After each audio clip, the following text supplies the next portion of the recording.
Good morning, everybody, and welcome to the Donnie Glover Show.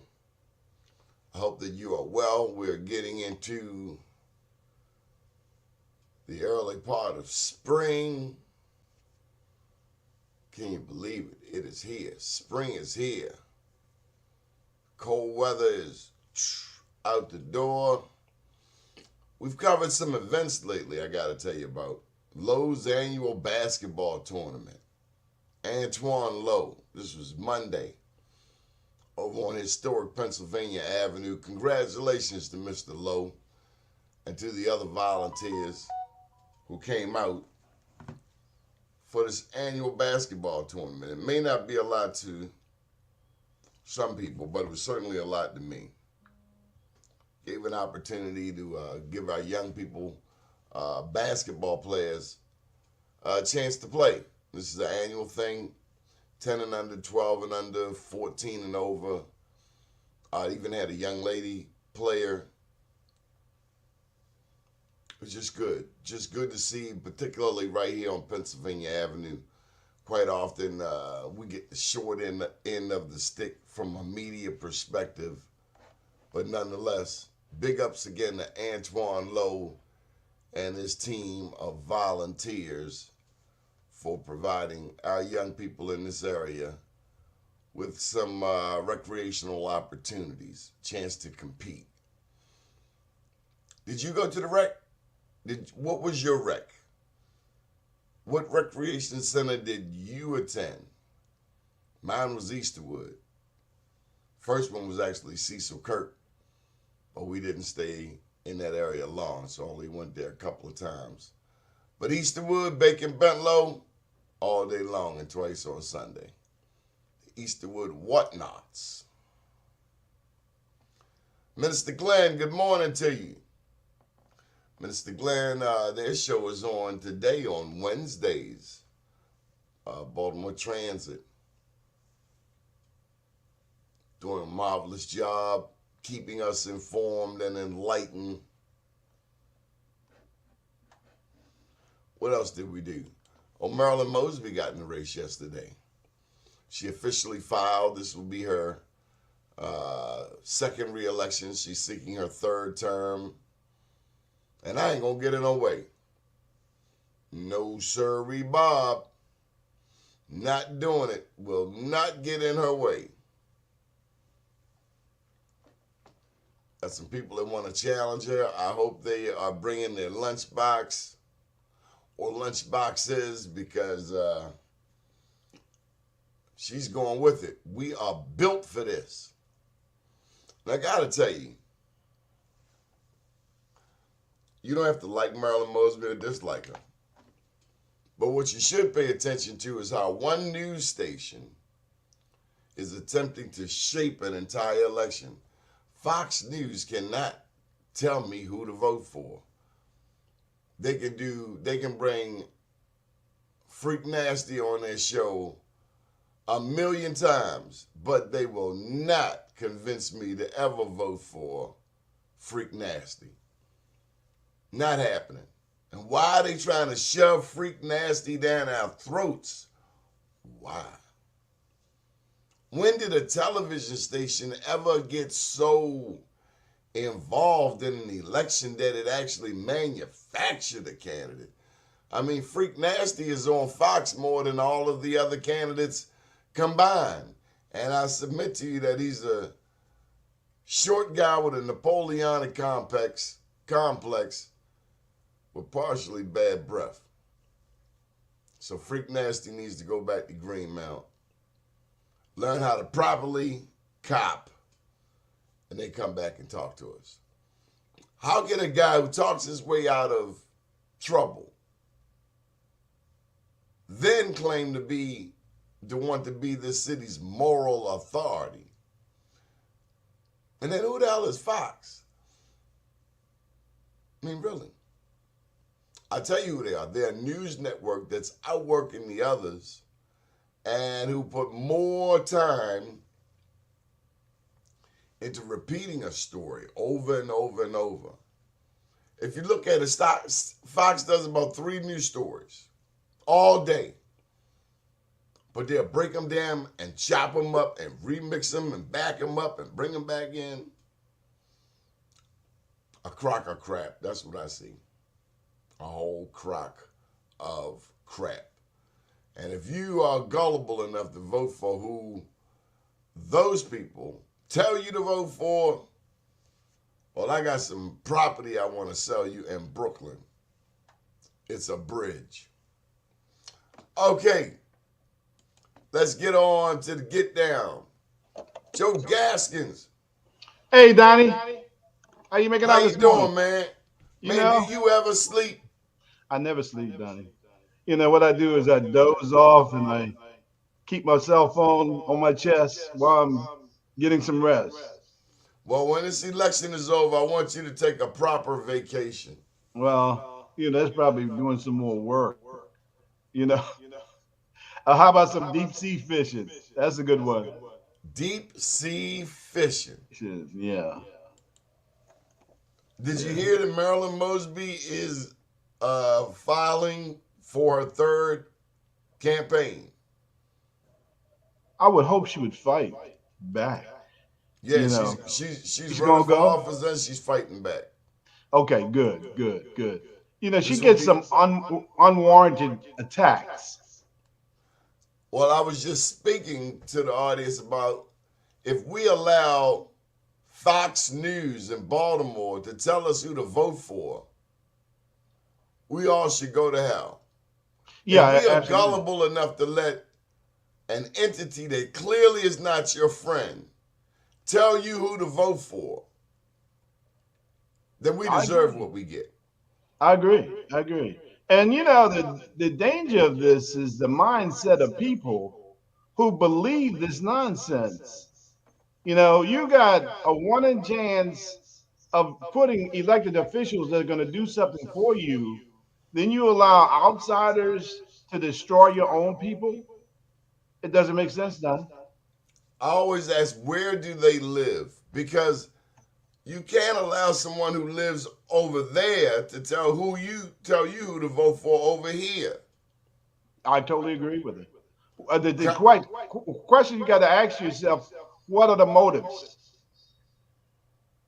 And normally people don't go deep into that. They just surface. Well, see, I'm They like Judge Judy. Judge Judy said if you lie once, she's not going to believe anything you say. That's correct. That's correct. And so when I look at, for instance, Democrats in the state of Maryland, yes, I said Democrats, the same Yeah. ones that gave us the Maryland State Lottery, Yes. $15 billion has come through it. New football stadium, new baseball stadium, but we have classrooms in Baltimore City with icicles in the wintertime. Icicles in the wintertime and during the So hot in summertime. the, so hot in the warmer months they have to close school. Yes. Ridiculous. We should all be ashamed of ourselves. It's asinine, and I agree with you. As long as your political leaders, elected officials, allow that situation to take place, what can there's no complaining to anyone else. You got a black elected leadership in Baltimore. They have to stand up. And then who can you stand up more for than your children? Now, I'm a strong advocate for children, Donnie. I have three girls that I raised, and I made sure they had what they had, and they went on to do extremely well in life. My youngest daughter, she wanted to be a doctor, and I said, "Do you really want to do that? That's a lot of time." Shit, Donnie, she went on and she finished that 18 years in school and college, and out at 25 with a doctorate degree. If you pour money into students, into your children, they can deliver. But if you don't help them, you reduce them to the streets. So you know where I'm at with that. Well, I also say that if young people don't listen, they end up in the streets True. Absolutely. because things are today. People give children a pass that they did not get in my day. Hey, look, tell me about it. I dreamt about my father last night, and he was a taskmaster. So my parents never gave us a break when it came down to getting on the wrong track. You didn't have that option. Quite often we took that option, but hey, at your own detriment. We were always told that. But you're absolutely right. Now, I think the devastation comes from a younger mindset raising children, not the grandmamas in the home that kept you in place, not the neighbor next door who told on you when you came home and you did something wrong, or you were didn't get in home on time. Those kind of things created a kind of inside fabric that keeps you and made you what you are today. Man, my mother had a rule that when the lights come on, have your black butt in the You house. better, you better, you better. Yeah, yeah. We two different dynamics. Ours were, and I use that, and that probably will tell you. I grew up in the country, in the rural areas, so we could be out a little bit later because we had miles and miles of people But damn, between us. you had them snakes and stuff out there that you can't Yes, see. Pitch yes. black, can't even see your hand. No Is that my lights, hand? no lights down there. Look, what we did have was love and discipline And you went to church on Sunday morning. every Sunday. Not when you wanted to go. You didn't have it. You knew you woke up that morning that was where you're going to be on that Sunday. You knew that if you stayed out late as a teenager, that it didn't matter what time you got up in the what time you got in. Be up in the morning. Going to be in that church. Yeah, we kind of miss those times, Donnie. You know, and then our kids today are being controlled so much by media, social media, and the type of reckless media that we see quite often on TV, including Fox 5. So if they're in tune with Fox 5 and they don't know what Fox 5 is, what its intent is, they deem that as being a true media source. And it's only a propaganda vehicle. But if you don't know, you don't know. So who would tell you? Your parents should tell you. And sometimes those same parents don't even know. They are controlled by the same media sources. When I talk to them, and they'll tell me things that I think they should know. But when it gets down to the reality of it, they don't know, Donnie. So they depend on individuals like you, but they don't stay in tune to individuals like you.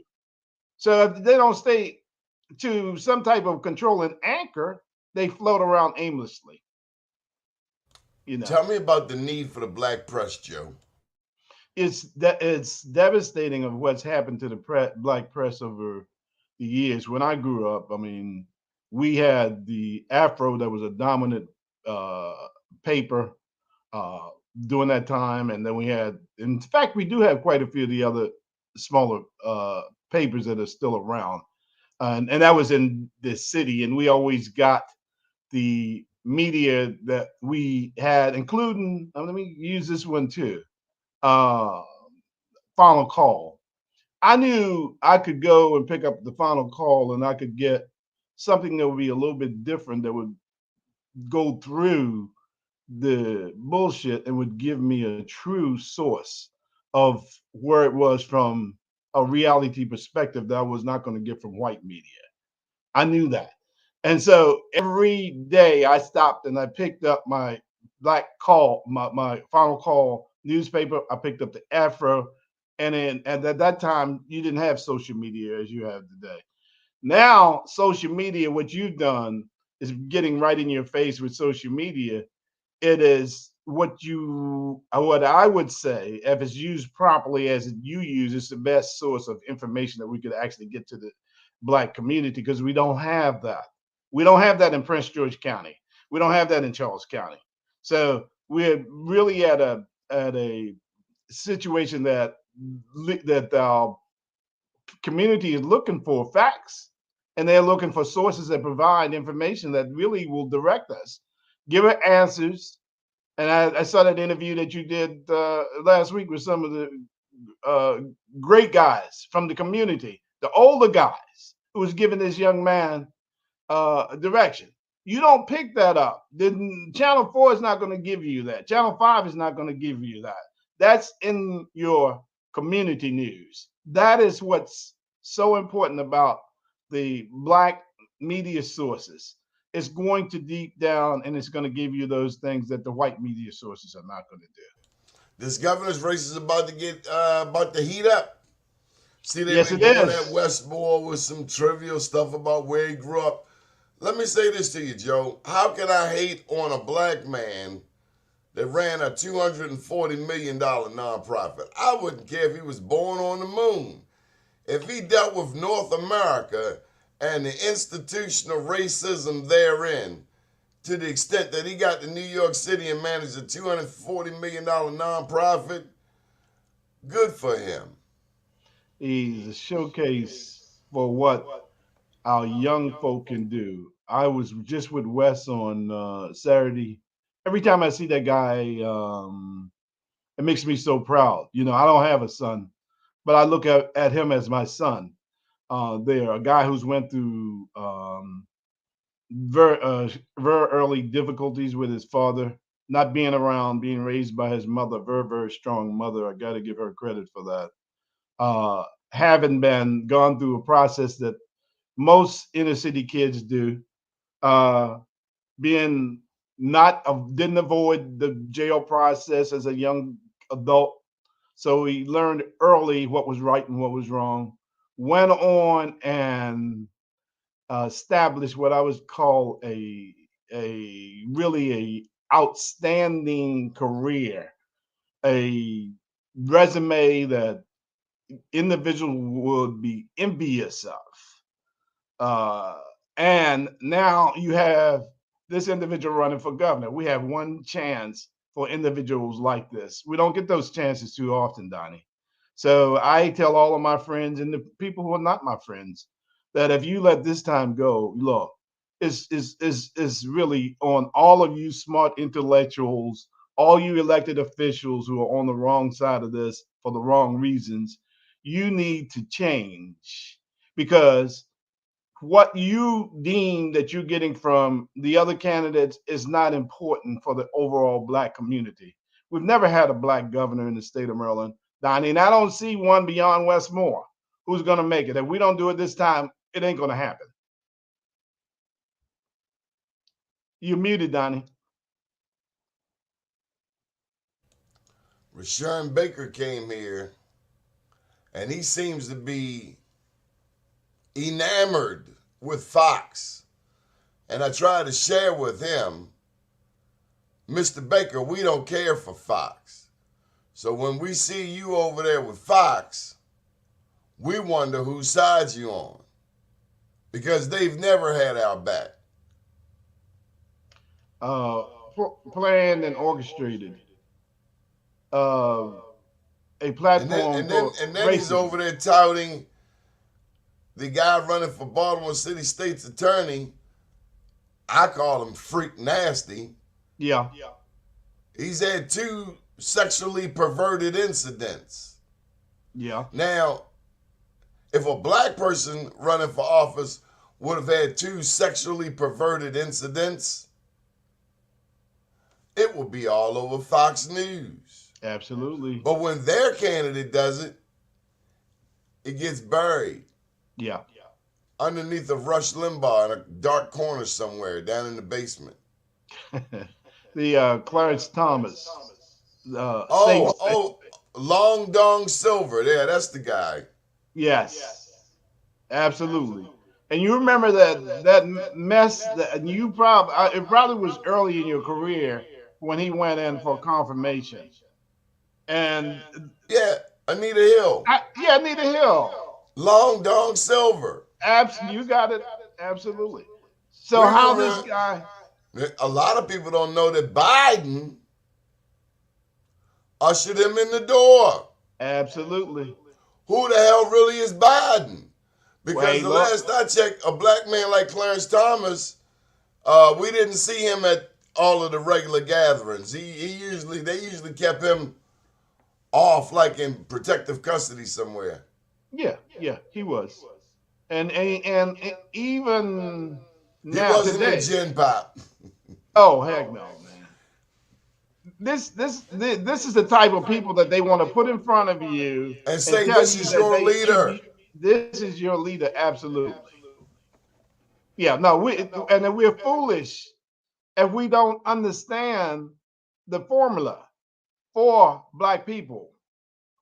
And so, and when I say we, I mean our elected officials who can make a difference when they don't see that same formula that's being used over and over and over again to keep black folk in this devastated uh, position. And it boils down to your local people in the street. So if you're people who've been educated and who are in leadership position, if they cannot see the light, then how the heck do you expect a guy standing on the corner who is not educated? They don't know the ins and out of society. How do you expect them to survive as an individual? Donnie, they can't. Okay, let me ask you this, Joe. We only got a couple minutes. Okay. In which direction do you see Larry Hogan going? I think Larry will run for U.S. Senator. Well, he's I got till think. Friday to file. I don't think he's going to run this time. I don't think he's going to run this time. I think he's going to ride out, and I think he's going to go for the Ben Cardin seat. Well, so a black man is never going to get the U.S. Senate spot here in Maryland. That's right. That's what it looks like. It's going to be a hard fight. So we're never going to get the governorship. We're never going to get the U.S. senatorship. What can we get? We can get the governorship. That's what we can get. Because we It's done going to did be that lieutenant governor thing, and that's gotten old. that's like warmed over soup. Let me put it even worse: warmed over shrimp. Uh, Some of the worst stuff that you can possibly eat. okay. Uh, So look, but I know you got to go. How can people stay in touch with you? And we got to bring you back tomorrow. We got some throwing down to do tomorrow. look, love it. I'll be back on early in the morning. So hey, look, do well. Continue to do what you're doing in the community and make a difference. That's my thing. Wake up every morning and make a difference in the community. That's the bottom line. I challenge all of our elected officials to do that. And this is your time to do it. You got the guy who can do what you can't do. You're the guy. You're the person who's holding him back. Rally around West. It is his turn, and in turn, it is our turn to have leadership. The same kind of energy that we put into the campaign of Obama, we need to put that same kind of energy into our own person, born here, regardless of what they say in the state of Maryland. I remember that attack on Obama when they were saying he wasn't born in the U.S. Now, so they're using that same formula to come back and attack West. Come on, please. We're too smart for that, Donnie. Now, didn't you write the black agenda for Francho? Because he has yet to give you credit. He's not going to give me credit for that. His guys called me back when I was with them, and I knew Peter long before most people knew Peter, myself and a guy, but you might have known Chet Howard. Peter Reverend Chet Howard. the Reverend Chet Howard. He walked in the street, Donnie. Yes, yes. Now he was a guy who had no problem with challenging you. He was not going to take this allow the system to dictate to him where he was going. He's one of the best person that was in my life. I've had the opportunity to have quite a few people who have molded me, and I've been able to watch them along the way and work with them to make a difference in the Joe, he country. never changed. You never switched up. You never had to wonder which side he was on. He was always with the people. Always with the people. But what Peter did is Peter used that platform that he had with us. And we came on because at the time he was running against Donald Schaefer and the county exec from Anne Arundel County at the time, and they were beating Peter 39% and 41%, and Schaefer was ahead. And Peter was sitting at 9%. Peter came over to us because he needed us in Prince George County for the black vote in Prince George County. and he came over with all of this literature that was painted photos lily white. He looked like someone from the 50s and 60s, father knows best type of literature. We told Peter, look, man, we can get you there.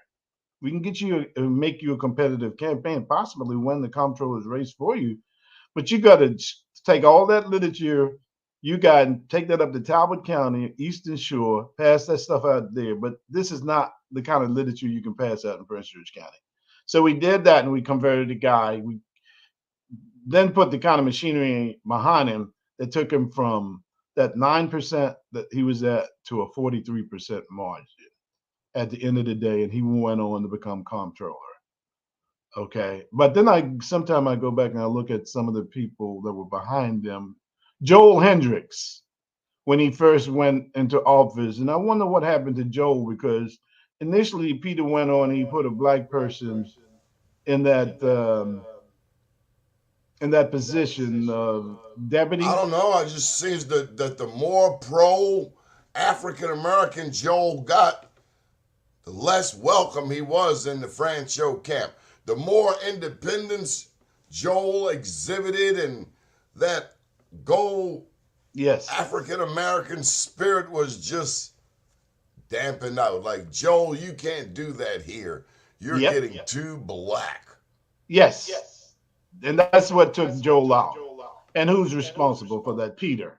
And I look at that and I compare that to what he has now in his office, and there are no people at that level. The only person that he has at that level is I think the guy has Filipino background. Did he To promise Darrell Bonds, Secretary of Commerce?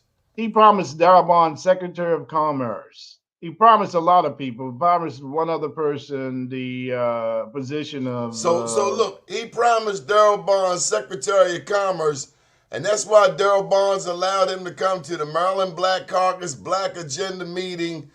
Tell y'all black people to go to his website to read the platform that you, Joe Gaskins, I wrote wrote. for him. Yeah, I gave him the structure. I wrote it. I have the copies on my computer here, Donnie. And then The, he and then he told people to go to his website and he left. yes, Darrell Bonds allowed this man to come to the Black Agenda meeting, tell black people to go to his website. His wife is sick and he gotta go. Bye. yeah. And he told, hey, Donnie, and he Darrell told, Bonds allowed that he for allowed one that. damn job. Look, hey, That's look, called selling your people out, son. hey, you tell Shame him. on you. I'm ashamed. So he got something for himself, but the rest of us are like, whatever, right? Hey, look, man. I guess. Wow. Thanks, It's still homeboy. there. That's how you look out for your people. Donnie, we got to do better. Like the Medellin cartel. Joe Gaskins, thank you for joining us. Hey, We'll look, see you Donnie, it's tomorrow morning. always my pleasure, man. Keep doing good. Yes, Thanks, sir. man. Stay Appreciate it. tuned for Mr. William Honolulu with the BlackUSA.News morning show. My name's Donnie Glover here with Joe Gaskins. Good morning, world. And be involved. Vote. Learn all you can about a candidate. Don't take our word for it. Don't take my word for it. Find out your own information. If you're here in Baltimore City, call your city officials at 410-396-3100. If you're in the state, call your state elected officials at 410-841-3000. Have a beautiful day, world.